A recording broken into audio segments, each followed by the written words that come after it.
warahmatullahi wabarakatuh. Innal hamdalillah nahmaduhu wa nasta'inuhu wa nastaghfiruh wa na'udzu billahi min shururi anfusina wa min sayyiati a'malina may yahdihillahu fala mudilla lahu wa may yudlil fala hadiya lahu.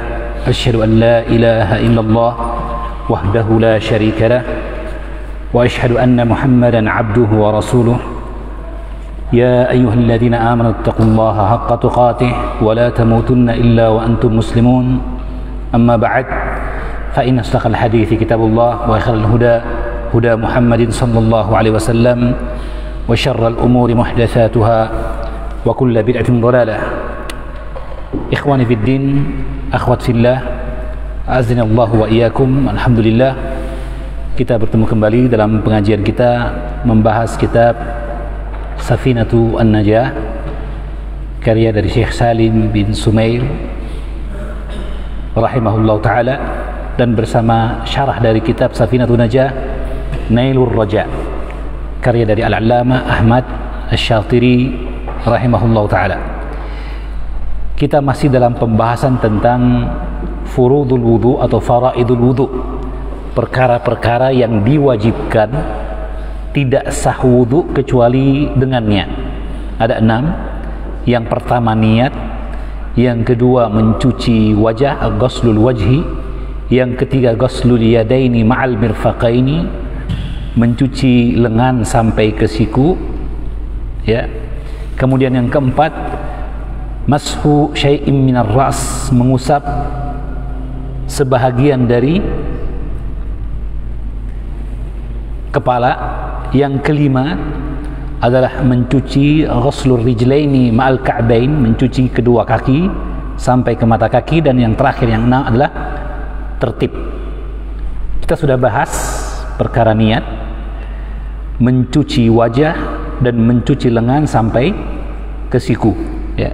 Kita sudah dapatkan perkara yang berkaitan dengan permasalahan tersebut. Tersisa pada kita 3 kewajiban dari kewajiban wudu, yaitu mengusap kepala, mencuci kaki sampai ke mata kaki, dan tertib urutan. Baik, kita akan bahas insyaallah ta'ala bersama kitab Nailur Raja. Maka selanjutnya dari perkara yang wajib untuk dicuci adalah, atau diusap adalah mengusap kepala. Ar-rabi'u, kata Syekh Ahmad Asy-Syatiri, kewajiban yang keempat, mashu syai'im minar ra'si. Mashu syai'im minar ra'si, kewajiban untuk mengusap sebahagian dari kepala. Sebahagian dari kepala, ya. Tentunya yang dimaksud dengan ar-ra'su di sini kepala, seperti yang kita ketahui bersama. Ar-ra'su, kata Syekh, ismun lima ra'asa wa ala. Ra'su dalam bahasa Arab, ra'sun, kepala, adalah nama untuk sesuatu yang berada di atas, ya, disebut dia ra'sun, ya, kepala. Di sini tentunya yang maksud adalah kepala yang masyhur. Semua kita punya kepala. Kalau ada yang ketinggalan kepalanya di rumah, berarti ya luar biasa, ya. Dan yang diwajibkan pada kepala bukan mencuci sebagaimana anggota wudhu yang lainnya. Yang diwajibkan apa? Mengusap, ya. Dalam Al-Quran surah Al-Maidah ayat ke-6 Allah berfirman, ya ayyuhalladzina amanu idza kumtum ila shalah faghsilu wujuhakum wa aydiyakum ilal marafiqi wamsahu bi ru'usikum, ya. Maka untuk kepala jelas lafalnya wamsahu, al-mashu, yang diperintahkan adalah mengusap dengan air, ya. Wal muradu bil mashi wusulul balali, yang dimaksud dengan mengusap artinya sampainya basah karena air itu pada kepala, artinya basah, ya. Tidak kuyup. Kalau kuyup artinya basah sekali. Cukup dengan tersentuh dengan air atau tangan yang basah, tangan yang basah, ya.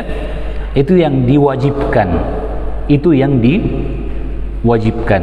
Akan datang nanti perkaranya bagaimana kalau ternyata malah basah kuyup, Bagaimana hukumnya akan datang nanti insyaallah taala.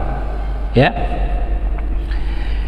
Kata Syekh Ahmad Asy-Syatili menjelaskan tentang kewajiban yang keempat ini, kata beliau, wal makna, dan pengertiannya adalah anna ar-rabi'a min furudil wudu'i wusulu al-baladi walau bighairi fi'li fa'ilin bimashin aw ghaslin aw ghairihima ila syai'in minal basharati ar-ra'si aw sya'rihi. Yang dimaksud dengan kewajiban mengusap kepala dalam wudu adalah usulul balal, basahnya rambut, sampainya basah itu ke bahagian rambut, ya. Walau bi ghairi fi'li fa'ilin, meskipun bukan perbuatan orang yang berwudu itu sendiri, bi fi'li masih maksudnya, ya, bi fi'li al-masih. Paham ya? Kita tahu bahwa yang namanya berwudu wajib bagi orang yang berhadas kecil, tidak sah kecuali dengannya, kan gitu ya. Tetapi kan terkadang orang yang berwudu itu bisa berwudu sendiri, kadang tidak bisa. Dalam keadaan tidak bisa, seperti sakit misalnya, maka dia diwudui oleh orang lain. Diwudui oleh orang lain. Maka yang penting adalah basahnya anggota wudhu yang diusap tadi. Jelas ya? Lembab dengan air. Itu yang penting. Apakah dengan perbuatan dia sendiri, orang yang berwudhu itu, atau bifi'li ghairihi, atau perbuatan orang lain yang mewudhukan dia. Jelas ya? Ya. Bimashin, apakah ketika dibasahi kepala itu dengan cara diusap, yang itu adalah kewajiban, ya, au ghaslin, atau dicuci. Apa bedanya masah? Diusap dengan dicuci. Kalau diusap, yang disebut usap adalah al-mashu imraru al-yadi al-mablulah alal mamsuhi, melewatkan atau menyapukan tangan yang basah di atas apa yang diusap, itu namanya mengusap. Kalau al-ghuslu dalam bahasa Arab, tagmiruhu bil ma, dikuyupkan dengan air. Kata kuyup artinya basah sah gitu ya. Orang Jawa bilang basah tenanan gitu ya, benar-benar basah gitu namanya. Itu berarti apa? Cuci, ya. Adapun balal tidak harus basah kuyup. Yang penting bahagian yang diusap terlewatkan di atasnya sesuatu yang dengannya ia menjadi basah, meskipun tidak kuyup. Apa maksudnya? Itu bedanya. Nah, mungkin kita bertanya, dalam Al-Quran lafalnya adalah mengusap, bukan mencuci. Jelas ya? Dalam hadis-hadis Nabi sallallahu alaihi wasallam, dan hadis yang paling penting dalam masalah berwudu adalah hadis Utsman bin Affan, an Humran maula Utsman. Sifat wudu yang paling lengkap dari hadis Utsman bin Affan. Itu pun dengan mengusap. Tidak ada kata mencuci di situ ya. Tapi kata para ulama, khususnya di kalangan ulama Syafi'iyah, yang wajib adalah mengusap. Kalau kemudian dicuci, dibasahi, istilah kita keramas, ya, maka yang seperti ini berarti terpenuhi apa yang wajib wa ziyadah, dan ada tambahannya. Itu apa? Basah kuyup. Artinya orang yang mencuci kepalanya, apakah dia menunaikan kewajiban membasuh apa tidak? Menunaikan? Pasti menunaikan, bahkan lebih lagi. Jelas ya? Tetapi orang yang mengusap apa yang harus untuk dicuci, apakah ketika dia mengusap terpenuhi kewajiban? Tidak tentunya. Misalnya ada orang ketika mencuci lengannya sampai ke siku, dia tidak mencucinya, tapi mengusapnya. Tangannya dibasahi lalu diusapkan. Terpenuhi kewajiban atau tidak ini? Tidak terpenuhi. Pahamnya? Maka dalam hal inilah dikatakan intinya adalah basahnya rambut tadi. Apakah dengan diusap ataupun dengan dicuci? Yang mu'tamad dalam mazhab Syafi'i bila karahah, tidak makruh sama sekali. Paham ya? Namun pendapat sebagian ulama Syafi'i mengatakan makruh, karena yang diperintahkan adalah mengusap, meskipun orang yang mencuci telah menunaikan kewajiban itu, tetapi dia dianggap berlebih-lebihan. Ibaratnya kalau seandainya dia mencuci lengannya, dia mencucinya lebih dari yang disunnahkan, yaitu 3 kali. Mencuci lengan wajib 1 kali, boleh 2 kali, yang afdal utama adalah 3 kali. Nah, kalau dicuci 4 kali, ini makruh, berlebih-lebihan. Paham ya? Maka demikian pula kepala menurut pendapat sebagian ulama. Tetapi dalam mazhab Syafi'i yang mu'tamad adalah bahwa boleh mencucinya bila karahah, tidak dimakruhkan sama sekali. Jelas ya? Ya. Dan juga dalam mazhab Syafi'i nanti akan ada penjelasan tentang sunnah wudu, itu disunnahkannya mencuci anggota wudu dan mengusapnya 3 kali. Mencuci dan mengusap anggota wudu, mencuci apa yang wajib dicuci dan mengusap apa yang cukup dengan diusap, itu boleh 3 kali. Ya, meskipun dalam hal ini hadis tentang mengusap 3 kali untuk kepala dari hadis Utsman bin Affan, dan riwayat Utsman bin Affan itu hadis yang syadz, hadis yang ganjil, tetapi dalam hal ini para ulama melihat bahwa perkara 3 kali tercakup dalam keumuman hadis yang menunjukkan bahwa Rasulullah SAW kadang berwudu 3 kali, kadang 2 kali, kadang 1 kali, 1 kali. Maka meskipun tambahan bahwa Nabi dalam hadis Utsman bin Affan mengusap kepalanya 3 kali itu syadz, tapi dalil yang umum menunjukkan yang afdal secara umum adalah 3 kali. Itu asalnya. Dan ini perkara khilafiyah insyaallah taala, ya.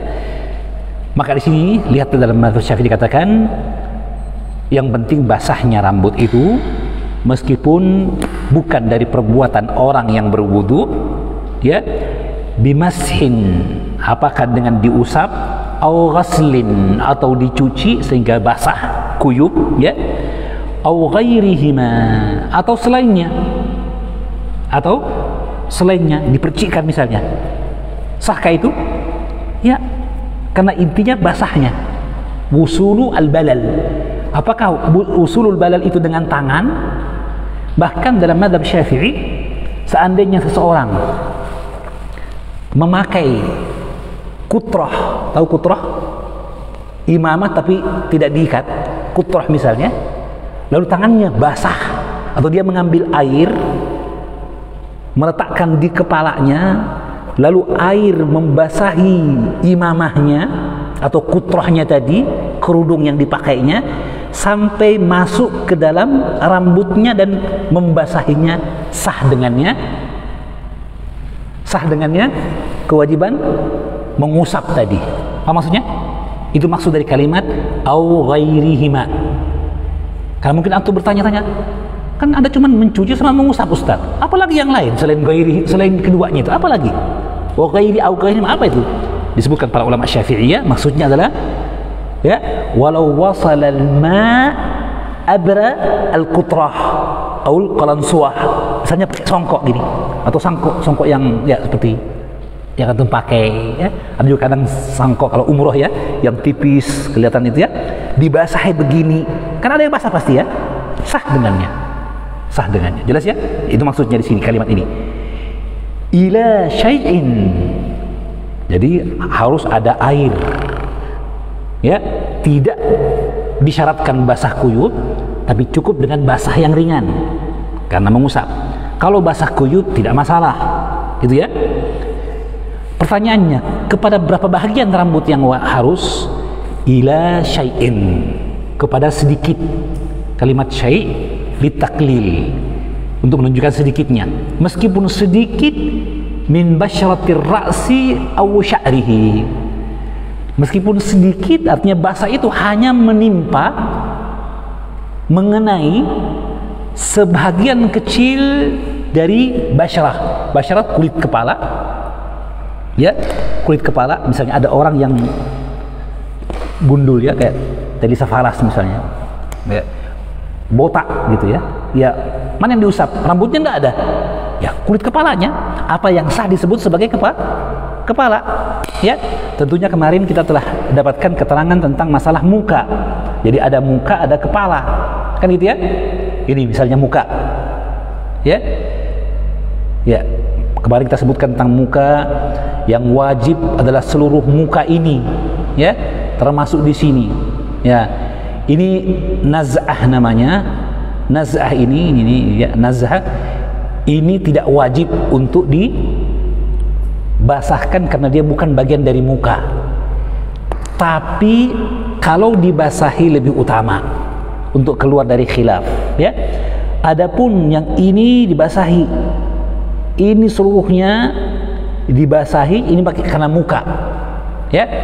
Kalau dalam gambar sampingnya kemarin juga kita sudah bahas ini sedikit, ya. Ini daerah tahdzif. Ini biasa juga kadang untuk orang tua dicukur habis. Kalau perempuan juga dicukur biar wajahnya kelihatan lebih lebar. Apalagi kalau mau pengantin, dikasih lebar di sini, dicukur. Ini juga tidak bagian dari muka sebenarnya, ya. Tidak wajib untuk dicuci karena bukan muka. Dia masuk bagian kepala, ya. Tapi kalau dicuci lebih sempurna, lebih bagus, lebih utama, ya. Kemudian di belakang telinga ini juga sebenarnya wajah antara telinga dengan ini namanya idar. Kemudian ini apa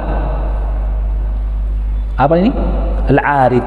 Ini arid, jambang, wilayah cambang, ya. Ini wilayah idar.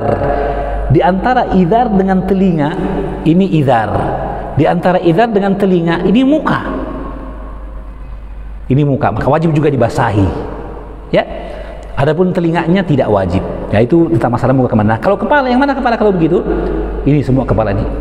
Ini namanya nasiyah, ubun-ubun, ya, terus ke belakang sampai qafiyah. Ini, ya. Maka yang manapun, kemudian ini belakang telinga. Belakang telinga ini, apa ya, kalau habis dicukur, cukur pendek biasanya, kan kelihatan tidak ada rambut di situ tumbuh. Ini masuk kepala. Ingat, di belakang telinga masuk bagian kepala. Sehingga dengan demikian juga sah jika dibasahi. Paham, ya? Bagian dari kepala. Cuma bedanya antara kepala dengan muka. Kalau muka harus seksama mencucinya. Kenapa?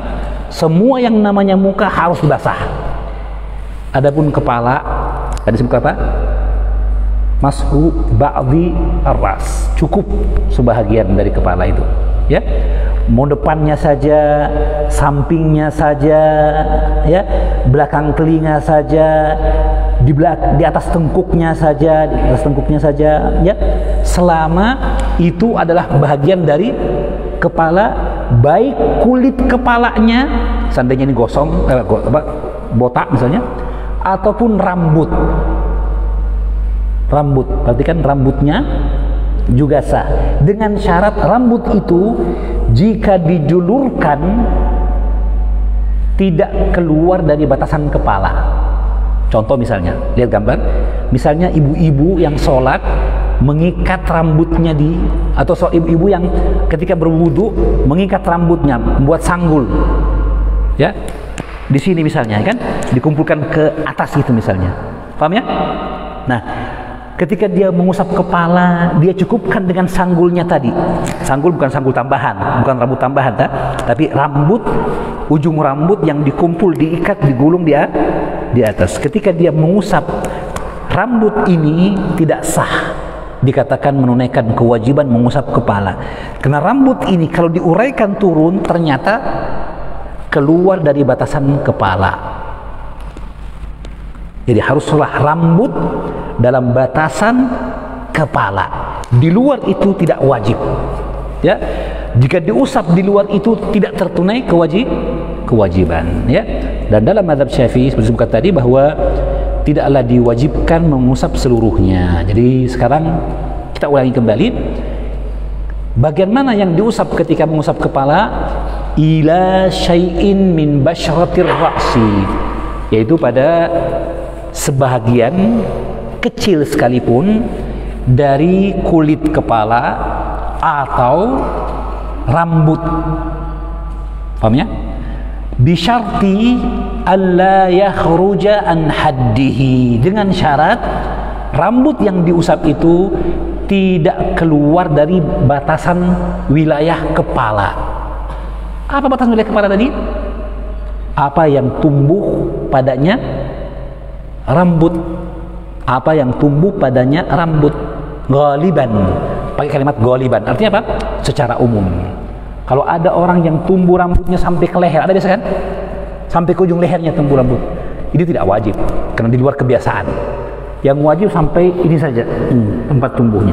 Kalau kita cukur pendek kelihatan tempat tumbuhnya, itulah batasan kepala. Jelas ya? Nah, rambut yang diusap yang seperti itu, ya. Idza mudda min jihati nuzulihi, jadi rambut yang sah dengannya diusap adalah rambut kepala dengan syarat bahwa rambut itu alla yakhruja an haddihi, tidak keluar dari batas wilayah kepala. Idza mudda, jika dijulurkan, madda ya muddu artinya panjang, istimdad, dijulurkan, min jihati nuzulih, dari arah turunnya biasa. Maksudnya turunnya biasa, kalau rambutnya sebelah kanan, turunnya kemana kira-kira? Ke kanan dong. Kalau kiri, kiri dong. Kalau panjang belah tengah, ya.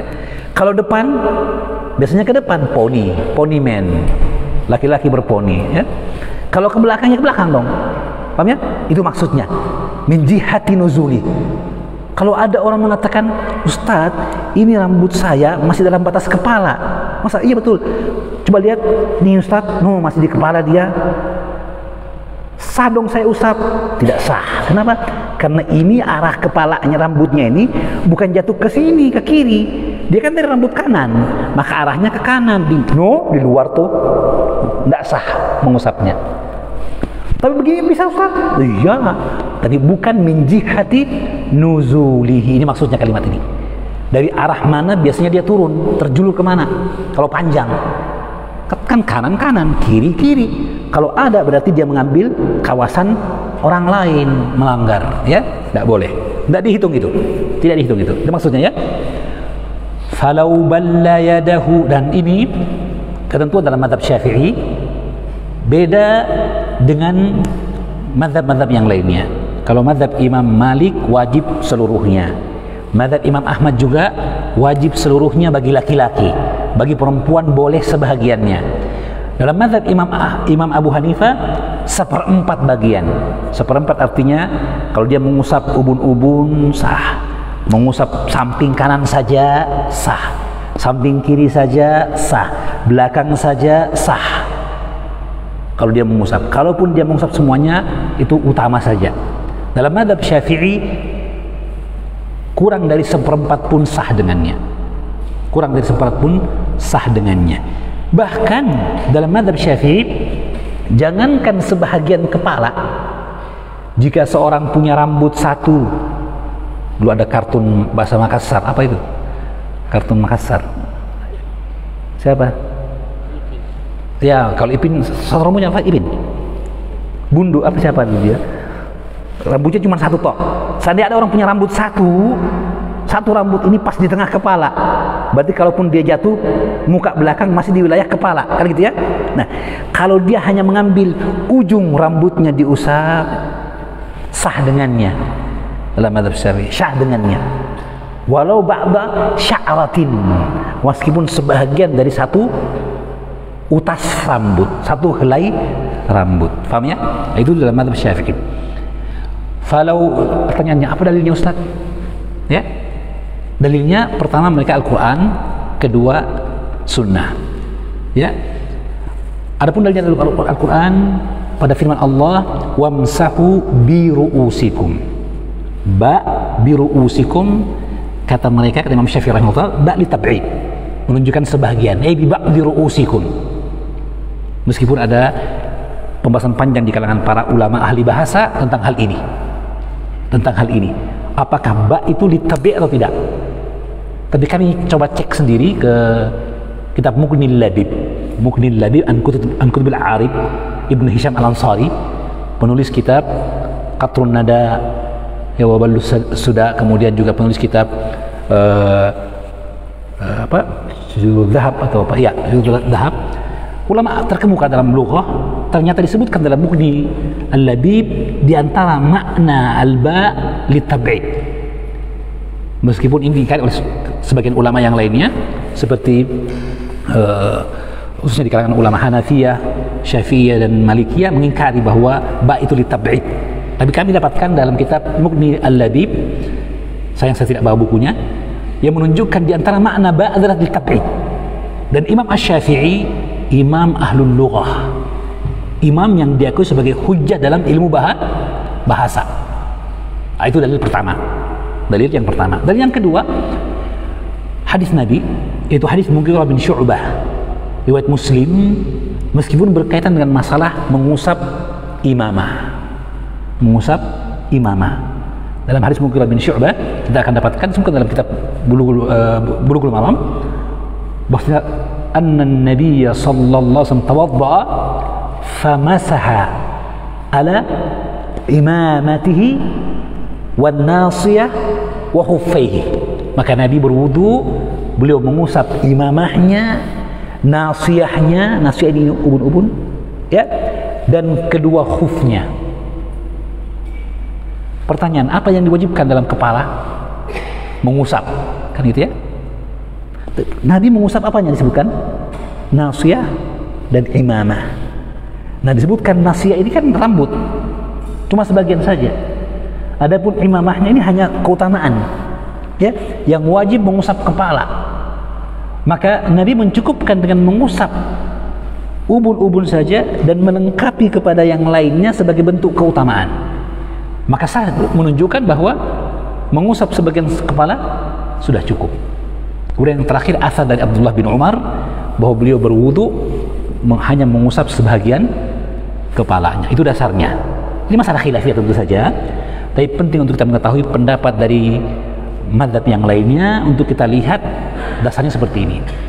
Menunjukkan kepada kita bahwa para imam mazhab rahimahumullah jami'an berusaha untuk memahami apa yang datang dari nas-nas Al-Quran dan sunnah Nabi sallallahu alaihi wasallam.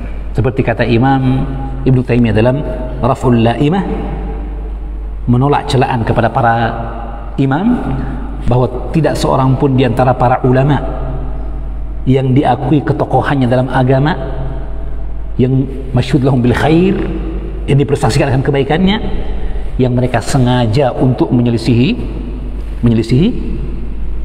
dalil. Justru mereka mencoba untuk memahami dalil itu. Cuma masalahnya perbedaan pemahaman, kemampuan pencapaian dan sebagainya kan berbeda-beda. Maka terjadi perbedaan dalam madhab. Tapi tidak boleh kita mengatakan bahwa madhab ini tidak ada dalilnya. Mungkin kita belum tahu ya. Meskipun nanti akan datang dalam madhab Syafi'i sendiri yang utama adalah mengusap seluruh kepala, khurujan anil khilaf, agar keluar dari perselisihan ya. Jadi kita lihat Imam Asy-Syafi'i meskipun berpendapat, beliau menghormati pendapat ulama yang lainnya, bahkan merintahkan untuk mengikuti apa yang lebih sempurna demi keluar dari perselisihan. Karena kalau kita hanya mengusap sebagian kepala saja, orang melihat imam apa itu tidak bagus wudunya, tidak sempurna dan sebagainya, menyebabkan tuduhan pada diri kita dan sebagainya. Maka yang afdal sempurnakan, selesai. Paham ya? Tapi untuk mengatakan salahnya orang yang hanya mengusap kepalanya, kita berhati-hati minimal, karena adanya keterangan yang datang dan dalil yang menunjukkan dan pendapat dari imam ahlul ijtihad. Wallahu a'lam bishawab.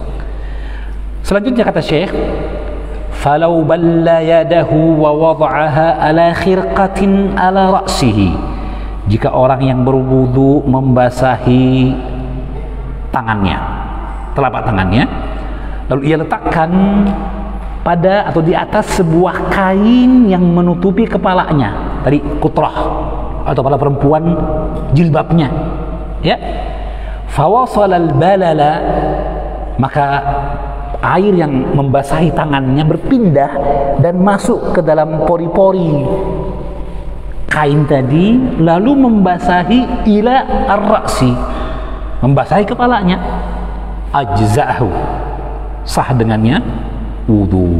Ini tadi kalimat yang di atas tadi, bimashin au ghaslin au ghairi hima, ini maksudnya, ya, walau wasal al-bahl abra al-khirqah, melewati kain yang menutupi kepala tadi, ya.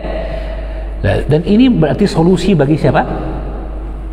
Kaum wanita yang mungkin berada di tempat yang tidak memungkinkan ia untuk membuka kerudungnya karena banyaknya orang-orang asing, laki-laki asing, ajnabi, bukan mahramnya.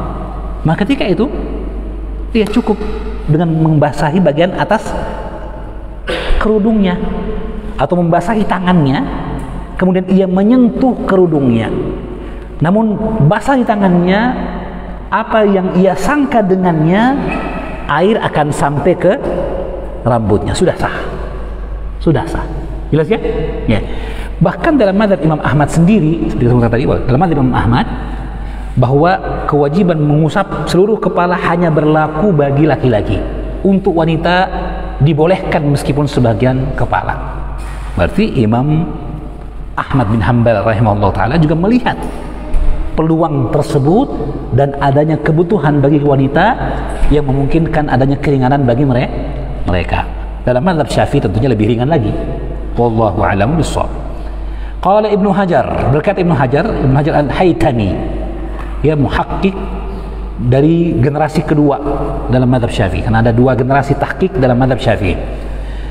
Wa in lam yaqsid ar-ra'sa, meskipun asalnya orang yang mengusap kepalanya tadi dan menyentuhkan pada kain tidak berniat untuk mengusapkan, membasahi kepalanya, meskipun, ya, ini pendapat Ibnu Hajar, ya, pendapat Ibnu Hajar. Adapun Ar-Ramli, dia mensyaratkan harus ada niat, ya, harus ada niat, karena yang diwajibkan kan bukan kepalanya, yang diwajibkan bukan penutup kepalanya, kerudungnya atau kutrahnya, khimarnya, bukan, tapi kepalanya, sehingga dibutuhkan untuk sahnya, ya. Jadi terjadi khilaf dalam mazhab Syafi'i untuk detailnya, ya. Baik, maka demikian tentang perkara yang berkaitan dengan masalah ini. Kemudian saya bacakan tambahan dari perkara ini, disebutkan oleh para pensyarah kitab Safinatun Najah dalam kitab Ghayatul Muna, dikatakan wal afdalu mashu ar-ra'si kullihi khurujan min khilafi man aujabahu. Yang paling utama mengusap seluruh kepala dalam mazhab Syafi'i. Yang paling utama mengusap seluruh kepala untuk keluar dari perselisihan orang yang mewajibkannya. Wa huwa al-Imam Malik, yaitu Imam Malik bin Anas, gurunya Imam Asy-Syafi'i rahimahumullah. Jelas ya? Jadi yang afdal seluruhnya. Yang afdal seluruhnya. Artinya dalam prakteknya berarti orang yang bermadzhab Syafi'i tidak boleh mengingkari yang bermadzhab Maliki atau Hambali. Kenapa? Karena mereka pun menyadari bahwa yang sempurna dan utama seluruhnya, kan gitu ya.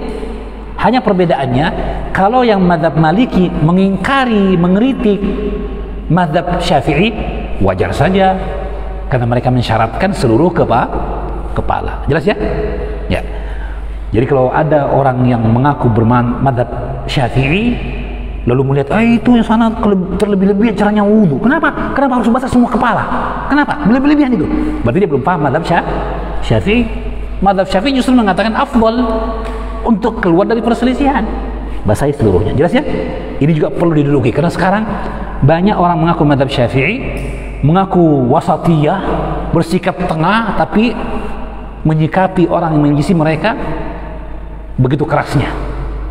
Nah, ini keliru, tidak benar ya. Selanjutnya kata dalam kitab Ghayatul Muna, wal afdalu fi masir ra'si, wal afdalu fi mashir ra'si, dan cara yang utama dalam mengusap kepala adalah ayyaj'ala al-masihu, bahwa seorang yang akan mengusap kepalanya meletakkan ibhamaihi ala sadghaihi, kedua telapak apa namanya, ibu jarinya diletakkan ala sadghaihi, sadq ini ala sadghaihi, tik cung ya, nyambung nih ya. Ini yang afdal dalam tata caranya, bahkan dalam mazhab Syafi'i, seperti yang disebutkan dalam hadis Abdullah bin Zaid bin Abdi Rabbih ya, tentang cara mengusap kepala. Itu Nabi SAW masaha biyadaihi ra'sahu fabada'a bimuqaddami ra'sihi thumma dhahaba bihima ila qafahu hatta raddahuma ila al-makan alladhi bada'a minhu. Kan begitu caranya.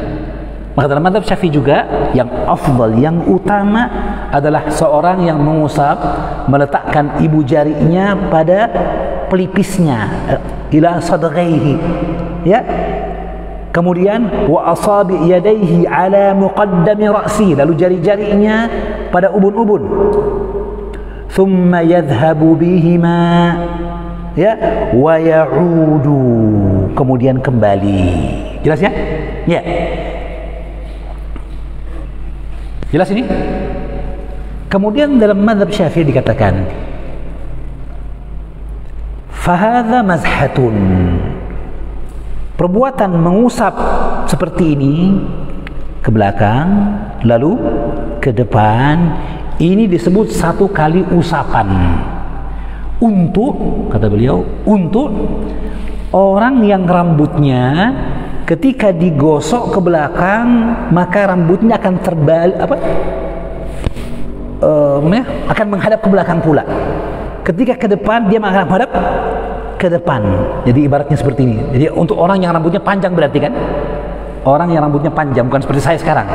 Orang yang rambutnya agak panjang, kalau dia begini maka rambut yang panjang tadi akan ke belakang pula, sehingga yang terbasuh ibaratnya sisi yang depannya, kan gitu ya. Ketika dia mengarah ke depan kembali, yang terbasuh sisi belakangnya dari rambut itu, ibarat gambaran sebatang rambut. Paham ya? Cik, kan gitu ya. Berarti ini dihitung satu kali usapan.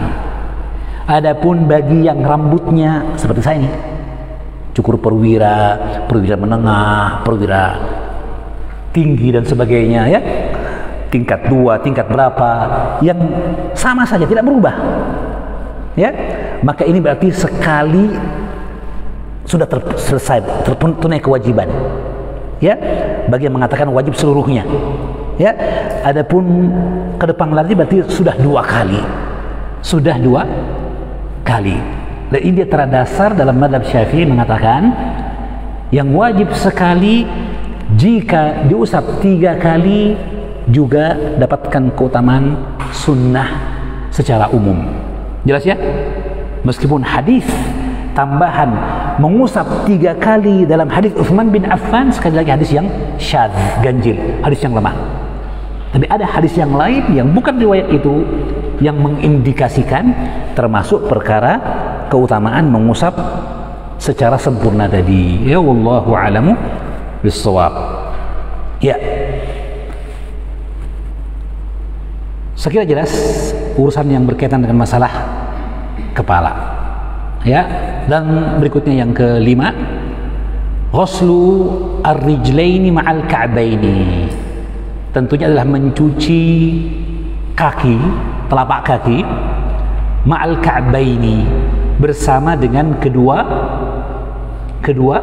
mata kaki. Ya. Di sini kita lihat, ini kaki kaki ya ini ya. Ya, ini namanya, jempol kaki. Al-ka'b ini dia mata kaki. Al-aqab, wailun lil aqabi, ini dia tumit, bagian belakang kaki yang menumpuk ke tanah. Ini dia al-aqib. Disebut dia aqib kenapa? Karena dia berada paling belakang dari tubuh kita. Urqub zamannya araqib, ini yang cekung, yang kadang tidak basah. Dan hadis Nabi, hadis Abdullah bin Amr, hadis Abu Hurairah, hadis Aisyah, wailun lil aqabi minan nar, yang ada dalam Umdatul Ahkam, hadis yang ketiga, wailul aqabi minan nar, ya. Dalam sebagian riwayat al-araqib, urqub. Karena al-aqab kebanyakannya masih bisa dibersihkan, masih banyak orang tidak lupa untuk membersihkan. Yang susah apa itu? Urqub atau araqib. Lihat ini araqib. Kenapa? Karena dia celah ke dalam. Coba lihat suara araqibnya, coba lihat araqibnya. Ya. Araqib itu bagian yang menonjol pada ujung atas tumit tadi ini, yang kalau dijepit sebegini kan agak cekung dalamnya nih, agak cekung begini. Nah ini yang kadang tidak bersih, apalagi kalau orang cuma siram-siram saja, patek-patek saja siramnya, ya ini tidak akan basah. Ini yang diancam oleh Nabi, wailun lil aqabi minan nar. Adapun aqab yang ini ghalibnya tidak terabaikan, basah dia. Karena dia apa? Justru zahir, dia muncul. Bahasa Makassar butui. Jadi lebih kena air dibanding yang tersembunyi. Itu araqib tadi, urqub. Ya, yang orang yang disebutkan oleh Nabi dalam hadis ketika beliau diperlihatkan kepada surga dan neraka, belum melihat ada orang yang digantung ala araqibihi, digantung terbalik, urat yang ada di ujung sini ini digantung dia dengan itunya. Na'udzubillah min dzalik. Ya, ini urqub, ya. Baik. Nah, ini kaki namanya ya. Ya, disebut kaki itu adalah ya yang tadi mulai dari ujung jari sampai ke mata kaki. Ya, ini yang wajib untuk dicuci. Ya, kata Syekh, ghuslu rijlaini ma'al ka'baini wal ka'bani huma al-'azamani nati'ani inda mafsalis saqi wal qadami. Ka'ab adalah dua tulang, ka'bani berarti dua ka'ab adalah dua tulang, nati'ani, nati artinya zahirani, yang muncul ya inda mafsalis saq, pada pergelangan kaki dengan betis, sak betis, al-qadam telapak kaki. Di situ ya ada mata kaki, dikatakan mata kaki meskipun tidak melihat ya mata kaki. Baik.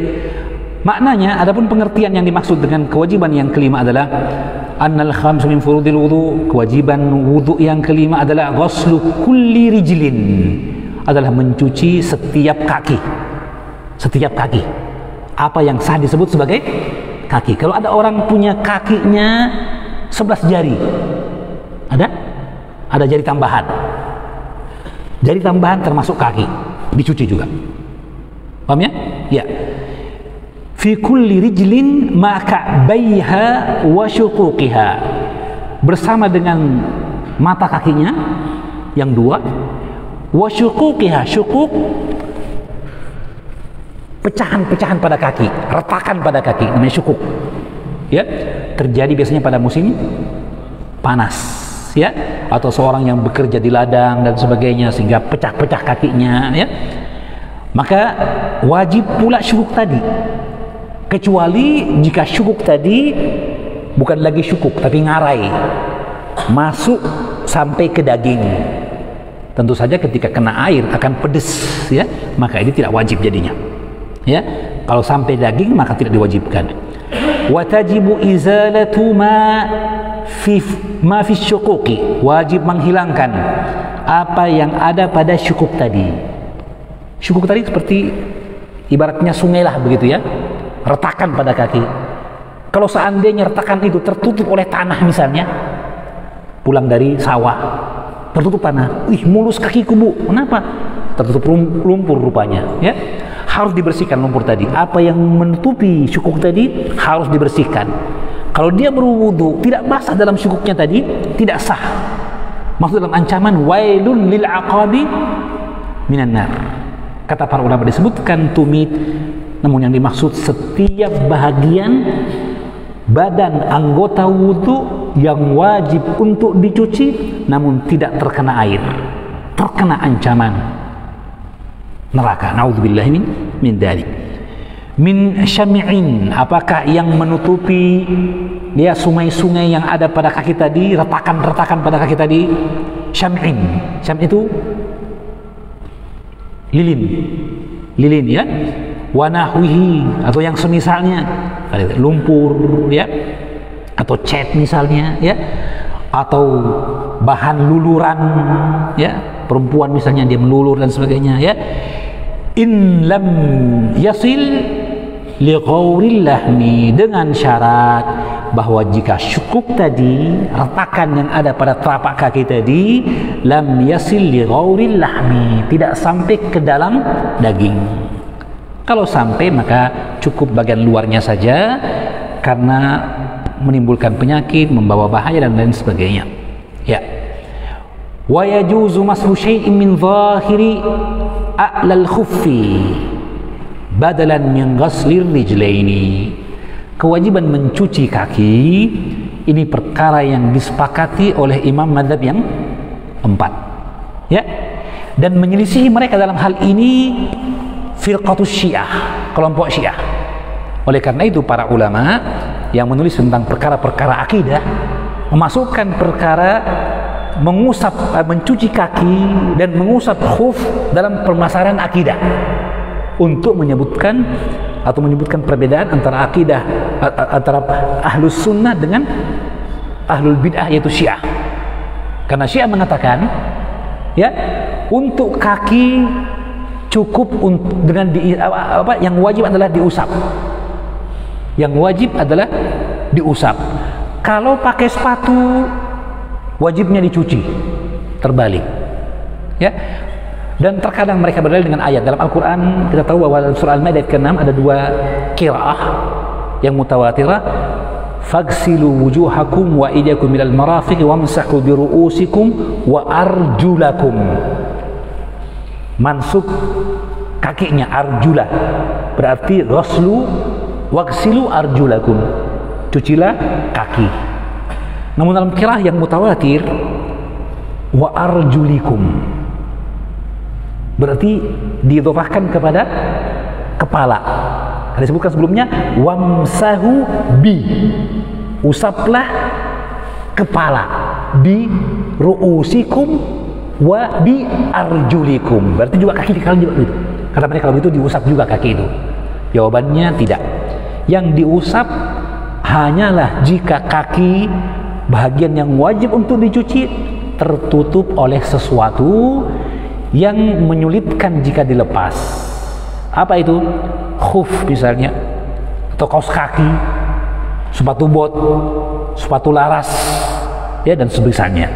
Dengan ketentuan yang akan datang berikutnya, mungkin kita akan bahas pada kesempatan yang lain insyaallah taala. Ya. Maka kata Syekh di sini wa yajuzu mashu syai'in min zahiri a'lal khuffi, dibolehkan mengusap sebahagian atau sedikit dari bahagian zahir bukan batin. Bagian zahir bukan batin. Zahir artinya bagian luar dari khuf, bukan batinnya, dalamnya. Ya. A'la bagian atas, bukan bagian bawahnya. Ya, dalam hadis Ali bin Abi Thalib dan Abu Daud, "Lau kana ad-dinu bir-ra'yi," kata Ali bin Abi Thalib, seandainya agama dengan akal, pastilah bagian bawah sepatu lebih layak untuk diusap. Tapi kata beliau, aku melihat Nabi mengusap atasnya saja. Maka atasnya, bahagian luar, kedua atasnya al-khuffi, apa yang menutup kaki dari khuf. Khuf seperti kaos kaki, tetapi dia terbuat dari kulit, digunakan pada musim dingin untuk menjaga agar kaki tetap hangat, karena kaki ini perkara yang sangat sensitif dengan dingin. Jelas ya? Ya. Badalan min ghasli rijlaini, pengganti mencuci kedua kaki. Lil muqimi yauman wa laila, bagi orang yang mukim bukan musafir, sehari semalam 1 kali 24 jam. Walil musafiri thalathata ayyamin bilayaliha, untuk musafir 3 hari 3 malam atau 3 kali 24 jam. Ya, saya kira demikian, selesai. Gimana? Ada dulu? Berlanjut? Soal jawab? Ada dulu ya? Ya, kita ada dulu, kemudian soal jawab. Karena pembahasan berikutnya insya Allah kita akan bahas pada kesempatan yang akan datang. Jika ada pertanyaan, silakan dipersiapkan sambil kita mendengarkan adzan Isya.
Baik, mungkin sambil menantikan pelaksanaan sholat Isya, ada pertanyaan dari jamaah.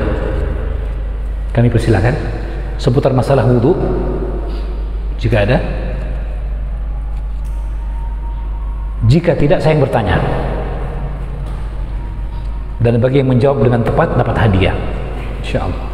Bukan naik haji bila mampu, bukan. Hadiahnya ada.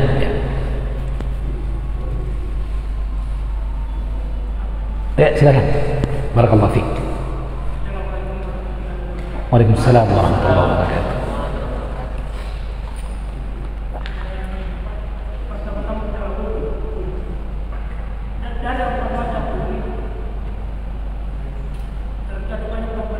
Ya.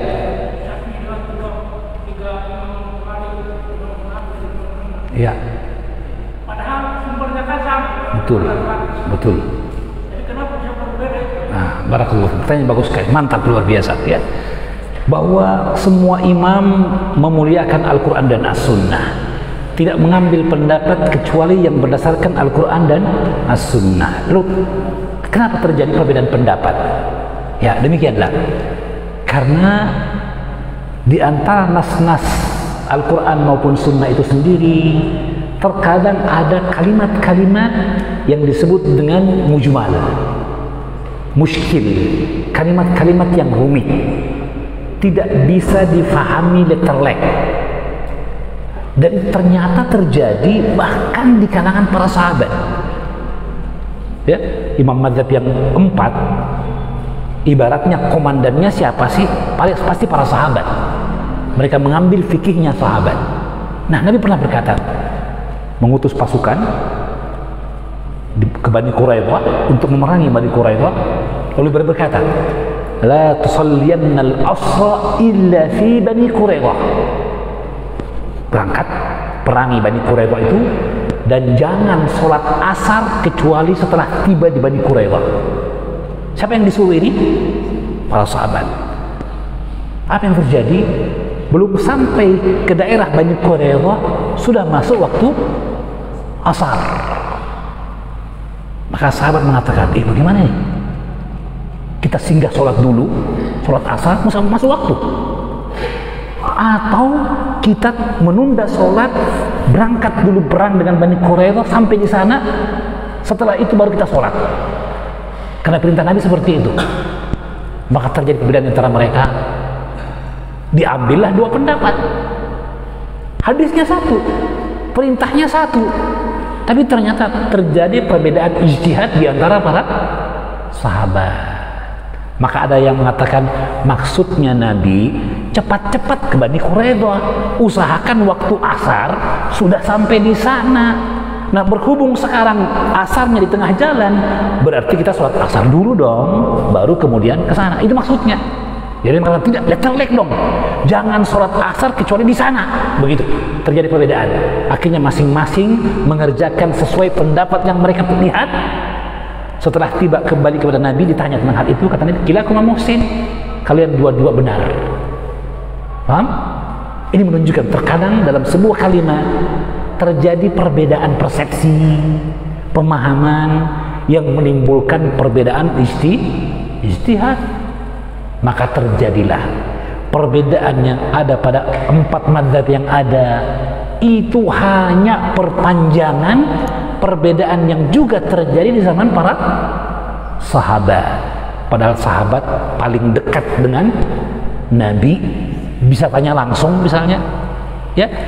Para sahabat menyaksikan turunnya wahyu, toh ternyata juga ada perbedaan persepsi, perbedaan ijtihad di antara mereka. Maka demikianlah, itu bentuk dari kemudahan yang ada dalam syariat, ya. Tentunya selama perkara itu memang qabilun lil ijtihad, memang bahagian yang layak untuk terjadi ijtihad di dalamnya. Adapun perkara yang sudah pasti jelas, maka tentunya ini tidak akan terjadi perbedaan dalam perkara tersebut. Wallahu a'lam bishawab. Karena itu kita dapatkan, meskipun ada perbedaan di antara mazhab, namun kita pun tidak bisa menafikan terjadinya banyak kesamaan. Seperti tadi dalam masalah mengusap sebagian kepala, Imam Syafi'i bersama Imam Abu Hanifah. Adapun yang mewajibkan seluruh kepala Imam Ahmad dan Imam Malik. Oh, sama kok. Begitulah terjadinya.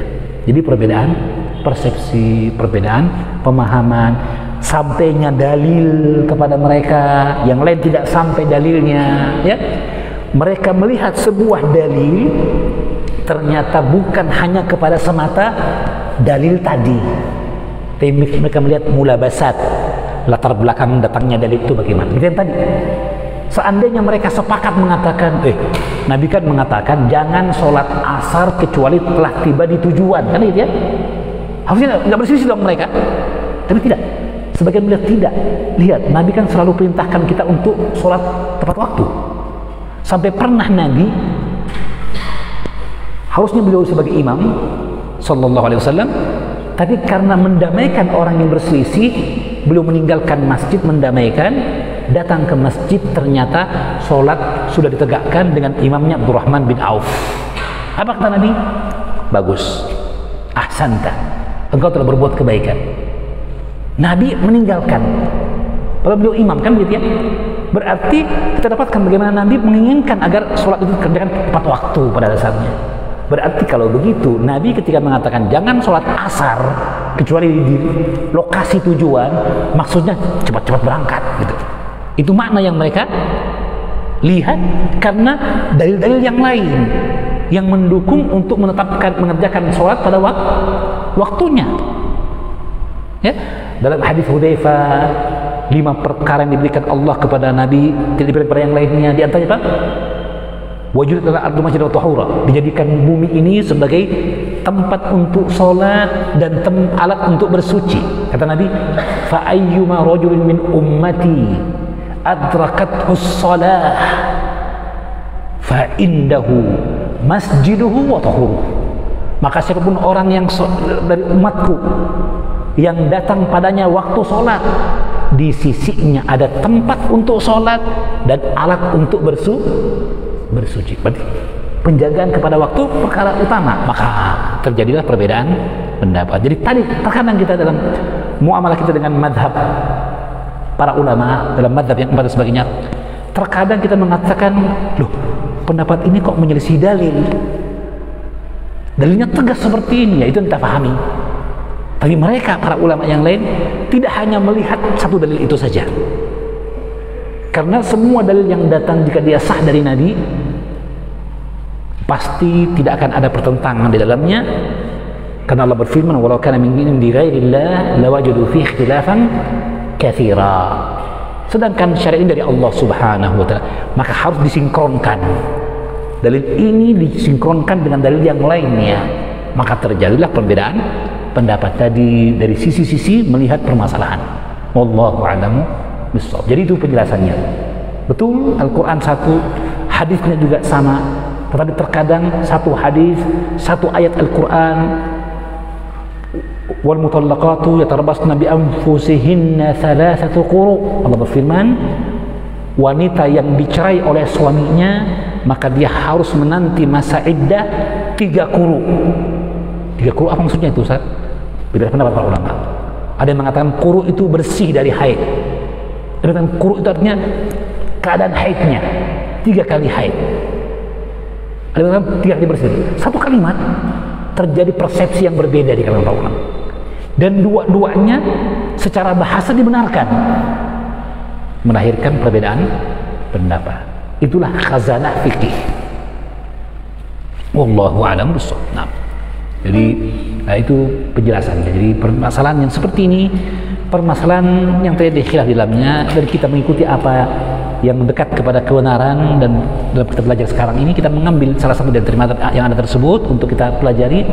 Adapun tingkat menyesatkan dan sebagainya, itu perkara yang tidak dibenarkan ketika kita melihat perkara tersebut, perkara yang berkaitan dengan masalah ijtihadiyah, perkara yang memang yasugu al-ijtihadu fihi, dibolehkan untuk beristighad di dalamnya karena masalah dalil. Semua mengikuti dalil. Wallahu a'lam bishawab. Itu secara ringkasnya ya. Wallahu a'lam bishawab. Kalau tidak, kita butuh sejarah kepada mempelajari satu ilmu tersendiri dalam ilmu usul, disebut dengan tarikh tasyri' islami, sejarah peletakan syariat Islam itu sendiri. Bagaimana awalnya terjadi mazhab itu, dari mana terjadinya? Ya, kapan mulainya terjadinya? Kenapa harus mazhab yang 4? Ya, bolehkah keluar dari mazhab yang 4? Dan sebagainya itu dipelajari dari penjelasan tentang tarikh tasyri' Islami, asal muasal turunnya syariat dan bagaimana bentuk pengamalan kaum muslimin dari generasi awal sampai generasi berikutnya sampai pada zaman kita sekarang ini. Wallahu a'lam bishawab. Itu cabang ilmu tersendiri. Ya, wallahu a'lam bishawab. Ada yang lain mungkin? Ya, silakan Pak.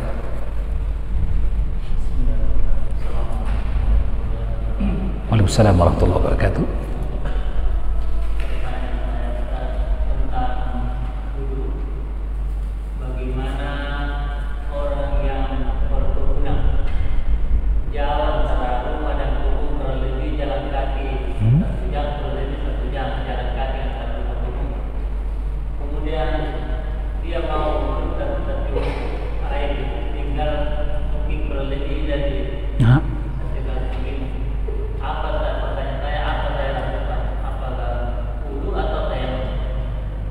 Pertanyaan yang bagus sekali. Seorang yang jarak antara kebunnya dengan rumahnya atau masjidnya, jarak antara kebun, jalan kaki antara kebun dan rumah kurang lebih 1 jam. Ya, dan dia sekarang ada di kebunnya, masuk waktu sholat, begitu maksudnya ya? Apakah dia boleh tayamum di kebunnya tadi, atau dia harus pulang dulu ke rumah untuk sempurna wudhunya, lalu kemudian dia sholat? Begitu maksudnya mungkin pertanyaannya, begitu Pak? Iya. Nah, tentang tayamum akan datang sebenarnya rinciannya. Kapan tayamum itu dibolehkan? Ringkasannya, tayamum dibolehkan karena 3 alasan. Pertama, tidak ada air sama sekali. Kedua, ada air tetapi tidak bisa dia gunakan. Karena tadi seperti misalnya sedikit, seperti segelas aqua saja.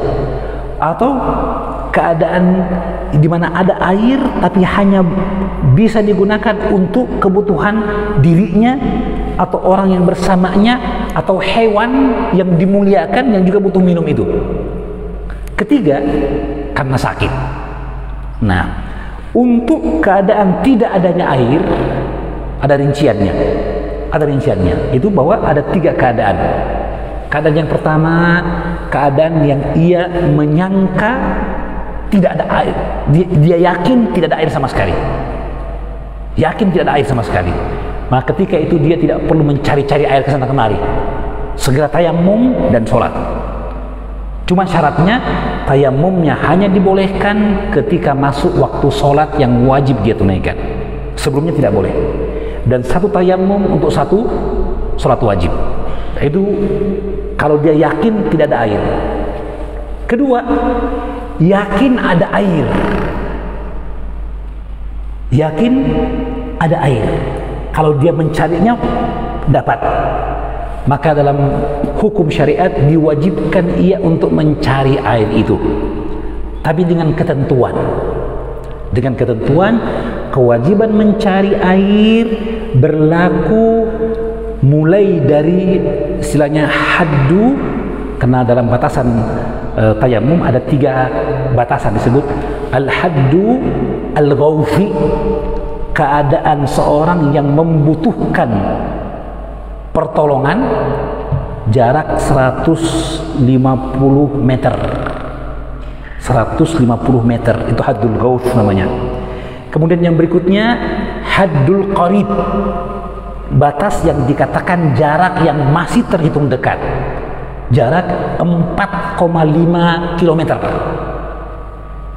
Dan di atas itu namanya haddul ba'id. Nah, ingat 150 meter, 4,5 km, lebih dari itu. Jarak mencari keselamatan, jarak dekat, jarak jauh. Nah, kalau tidak ada air, selesai, tidak perlu cari. Yang 2 jadi masalah. Yang pertama, jika diyakini ada air, dia harus mencari sampai batas haddu al-qarib, 4,5 meter. Dia masih cari. Jadi kalau begitu masuk tadi jaraknya, masuk, pulang ke rumah dulu. Gitu Pak. Paham ya? 4,5 kilometer. Ya. Jadi kalau musafir ya, 4 kilometer dia masih mencari, masih wajib mencari. Ya, karena dia batasannya yakin masih akan dapatkan. Ya, di atas itu tidak perlu lagi mencari. Sudah cari 4 kilometer keliling tidak dapat, tayamum selesai. Ya. Adapun keadaan yang ketiga yang juga muskil, keadaan yang yuhimu, menyangka meskipun salah. Ya, atau seimbang kemungkinan dapat air dengan tidak. Apalagi kalau kemungkinan besar bisa dapat air, wajib untuk mencari air haddul ghauf. Selebihnya tidak wajib. 150 meter masih cari. Jadi tidak serta-merta langsung tayamum. Dan kata tolab ini, kata tolab mencari air, di antara perkara yang disyaratkan untuk bolehnya tayamum untuk sebab pertama itu tidak adanya air. Jelas ya? Ya. Mungkin kita tanya, Ustaz, ini kan pendapat mazhab, Ustaz. Dalam hadis tidak disebutkan. Betul, ini pendapat mazhab. Tapi ini adalah bentuk dari takyiful mas'alah namanya. Takyiful mas'alah, menghitung permasalahan itu secara real berdasarkan dalil. Kalau begitu mana dalilnya Ustaz? Ayat Al-Quran, surat tayamum, ayat tentang tayamum atau ayat tentang wudu. Al-Maidah ayat 6. Wa in kuntum marada aw ala safarin aw jaa ahadun minkum minal ghaibi aw lamastumun nisa, jika kalian sakit, jika kalian safar atau sakit atau pulang dari buang air besar atau menyentuh wanita, falan tajidu, maka kalian tidak mendapatkan air. Kalimat falan tajidu yushiru ila wujubit talabi. Kata ulama madhab, itu menunjukkan wajibnya mencari. Bagaimana bisa dapatkan kalau tidak cari? Falan tajidu. Memang dalam hadis tidak ada siapa yang mau tayamum cari sekian meter, 100 meter, 4,5 kilo, nggak ada keterangan itu. Tapi para fuqaha melihat takyiful mas'al namanya. Bagaimana keadaannya itu, Pak? Kapan seorang, apakah mutlak begitu saja? Tidak ada air di sini, tayamum deh. Tidak, ternyata ada kalimat falan tajidu fayahtaju ila talab. Talabnya berbeda antara musafir dengan mukim. Kemudian nanti ada batasan tadi. Kenapa ada haddul ghaus? Haddul ghaus itu keadaan yang orang, kalaupun dia safar, jika terjadi keadaan, pasti dia mencari keselamatan sampai sejarah itu. Jarak yang tidak begitu jauh, yang dia pun kembali ke tempat lokasi semula masih memungkinkan. Cari bantuan. Maka yang seperti ini masih wajib untuk, sebagaimana dia mencari keselamatan jika diserang binatang buas, teriak manggil orang, haddul ghaus, "Oi, tolong." Begitu juga dia mencari keselamatan untuk hukum syar'i berkaitan masalah wudu, karena wudu kewajiban asal. Tayamum hanya pengganti. Keselamatan jiwa sama dengan keselamatan agama, kan gitu ibaratnya gitu. Maka dibatasi oleh para ulama haddul ghaufi namanya. Haddul ghaufi, batas yang diperkenankan seseorang untuk mencari bantuan ketika dia dalam keadaan terancam, termasuk kekurangan air, masuk dalam kategori itu. Adalah tertib seperti itu di kalangan ulama mazhab. Jelas ya? Wallahu a'lam. Itu iktibarnya. Makanya yang seperti ini kadang tidak akan kita dapatkan dalam pembahasan fiqh dalil. Hadis disebutkan, faedah dari hadis 1, 2, 3, 4 tidak akan disebutkan secara itu. Kalau mau tahu detailnya kemana? Ke buku-buku mazhab, kitab yang mengulas tuntas tentang fikih, karena mereka akan memberikan gambaran fikihnya bagaimana, gambaran permasalahan itu bagaimana sih, apa yang dipersyaratkan untuk berlakunya perkara ini, apa batasannya, kewajibannya, rukunnya dan sebagainya, pasti didapatkan dari penjelasan mereka para ulama. Ya tapi kan masalah ijtihadiyah juga, ya memang, dan mereka ahli untuk ijtihad, kan begitu. Jika mencari masalah fikih, bukan ke kitab tafsir tentunya, bukan ke kitab akidah. Jelas ya? Begitulah gambarannya. Likulli fannin rijal. Setiap cabang ilmu ada orang yang berspesialisasi dengannya. Mereka diberikan Allah taufik, inayah, pertolongan, kecerdasan, dan kemampuan untuk mengolah permasalahan dan membahas gambaran permasalahan tersebut, sehingga mereka kemudian memberikan solusi-solusi yang solusi itu bisa menjadi jalan keluar permasalahan kita di masa sekarang ini, bahkan di masa yang akan datang. Karena masalah terbatas, dalil terbatas, masalah berkembang sampai akhir zaman. Kalau bukan karena mereka, kita tidak bisa berbuat apa-apa sekarang ini. Banyak masalah tidak dibahas dulu, bahaya. Bagaimana kita? Tidak ada hadisnya, tidak ada ayatnya, bagaimana? Mari kita kembali kepada para fuqaha, ulama yang menyebutkan perkara tersebut, memberikan gambaran, bahkan menggambarkan bagaimana jika demikian dan begitu, dengan apa yang Allah berikan kepada mereka dari pertolongan dan kemudahan. Ya, jazakumullahu khairan. Semoga Allah berikan kepada mereka balasan yang besar di sisinya. Allahumma amin. Begitulah gambarannya. Jadi tadi haddu al-ghawfi, haddu al-qaribi, wa haddu al-ba'idi. 150 meter, 4,5 meter, selebihnya itu tidak perlu mencari lagi, ya, meskipun dalam keadaan dia yakin bisa mendapatkannya karena terlalu jauh. Wallahu a'lam bishawab. Di atas 4,5 km. Wallahu a'lam bishawab. Akan datang nanti pembahasannya dalam pembahasan tayammum insyaallah. Cuma kita ringkaskan seperti itu. Jadi 1 jam berjalan itu kira-kira berapa meter, berapa kilometer 1 jam berjalan? Berapa kira-kira itu 1 jam berjalan? Kurang lebihnya, dimaafkan insyaallah. Berapa kira-kira? Berjalan 1 meter. Kalau orang berjalan kaki 5 km per jam biasanya, ya, jalan santai 5 km per jam, benar nggak?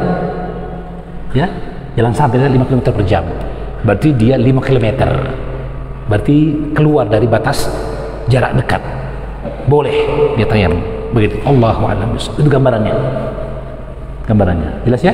Allahu a'lam bishawab. Nah, cukup saya kira. Alhamdulillah sudah masuk waktu isya. Apa yang benar hanyalah dari Allah Subhanahu wa taala, yang salah dari syaitan. Allah dan Rasul sendiri. Subhanakallah wa bihamdik, asyhadu an la ilaha illa anta, astaghfiruka wa atubu ilaik. Wa sallallahu ala nabiyyina Muhammadin wa ala alihi wa sahbihi wasallam. Wa akhiru da'wana alhamdulillahi rabbil alamin. Assalamualaikum warahmatullahi wabarakatuh.